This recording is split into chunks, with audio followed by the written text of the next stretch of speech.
Hello guys, welcome to natural health tips.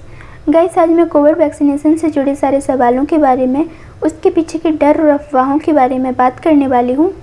अभी भी बहुत सारे लोग ऐसे हैं जो वैक्सीनेशन से डर रहे हैं। उनको लगता है कि कहीं कोई मेजर साइड इफ़ेक्ट्स का सामना न करना पड़े। दोनों में से कौन सी वैक्सीन बेस्ट है? वैक्सीनेशन के बाद फीवर, हेडेक, कोल्ड क्यों होता है? तो सबसे पहले जानते हैं वैक्सीन बनती कैसे है। जिस बैक्टीरिया या वायरस की वैक्सीन बनानी होती है, सबसे पहले उस बैक्टीरिया या वायरस पर कई महीनों सालों तक रिसर्च की जाती है। उसकी एनापैथोफिजियोलॉजी को समझा जाता है, फिर उस वायरस को बीट करके या किल करके वैक्सीन प्रिपेयर की जाती है।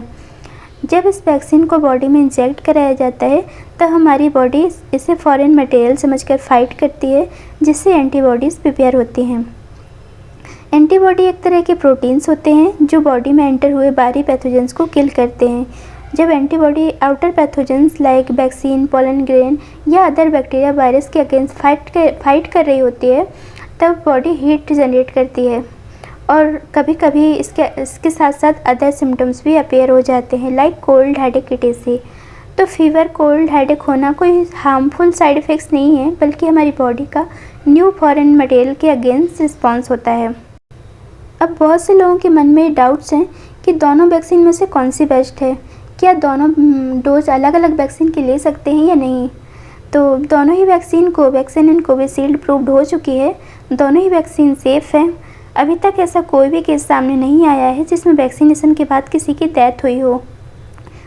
कुछ टाइम पहले एक न्यूज़ आई थी जिसमें 2 लोगों की डेथ वैक्सीनेशन के बाद बताई जा रही थी, बट बाद में उनकी पीएम रिपोर्ट सामने आने के बाद पता चला कि उनकी डेथ की वजह कोविड वैक्सीन नहीं, बल्कि वो लोग already heart and lung diseases से सफ़र कर रहे थे, जिसके बाद उनकी डेथ हुई। तो अभी तक कोई भी केस ऐसा नहीं आया है जिसमें किसी की भी डेथ वैक्सीनेशन के बाद हुई हो। अब रही बात दोनों डोजेस अलग अलग वैक्सीन की ले सकते हैं या नहीं, तो ऐसा बिल्कुल भी ना करें, क्योंकि दोनों ही वैक्सीन की मेथड अलग है। तो आप अगर पहली डोज कोवैक्सीन की लेते हैं तो दूसरी भी कोवैक्सीन की ही लगवाइए। अगर आप पहली डोज कोविशील्ड की लेते हैं तो दूसरी भी कोविशील्ड की ही लीजिए। किस किस कंडीशन में वैक्सीन नहीं लेना चाहिए? अगर आपको किसी तरह की इलनेस है, फीवर, कोल्ड या अदर कोई प्रॉब्लम है, या किसी तरह का कोई ट्रीटमेंट चल रहा है, तो उस कंडीशन में वैक्सीनेशन अवॉइड करें। ड्यूरिंग प्रेगनेंसी, नर्सिंग मदर्स, अगर आप बेबी को फीड करा रही हैं तो उस कंडीशन में भी वैक्सीनेशन नहीं करवाना चाहिए।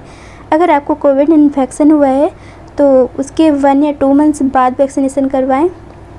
इसके अलावा अगर आपको वैक्सीन की फ़र्स्ट डोज लेने के बाद कोई एलर्जी हुई है तो सेकंड डोज ना लें। अगर आपको थैलेसीमिया है या कोई किसी ब्लड डिसऑर्डर से सफ़र कर रहे हैं, प्लेटलेट्स कम है, तो उस कंडीशन में भी आपको वैक्सीनेशन नहीं करवानी चाहिए।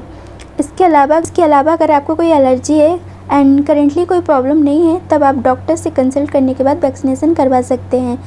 एंड डायबिटीज़, बीपी, हार्ट के पेशेंट को वैक्सीनेशन ज़रूर करवाना चाहिए। एंड जो लोग 45 के अबव हैं वो लोग भी अपना वैक्सीनेशन ज़रूर करवाएं, क्योंकि आप सभी को इम्यूनिटी बिल्डअप करने की सबसे ज़्यादा ज़रूरत होती है।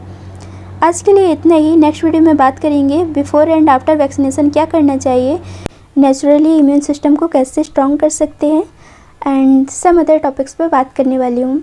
Thanks for watching. If you like this content, please subscribe and press the bell icon for more updates. Thank you.